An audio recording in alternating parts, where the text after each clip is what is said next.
Magnilaga ako ng pata, legs ng baboy. Tingnan nyo to. Pag sa Manila ka bumili, wala ka nang makikitang ganito.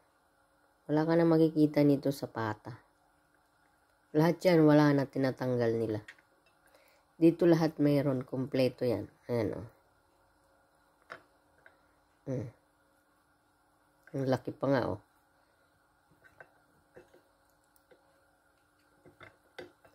Wala yan sila inaalis dito. Ewan ko bakit sa ano inaalis nila. Oh, kompleto siya.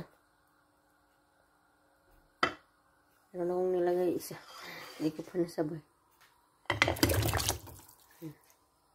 Palambutin ko muna yan siya bago ko lagyan ng gulay. Ng saging, sibuyas.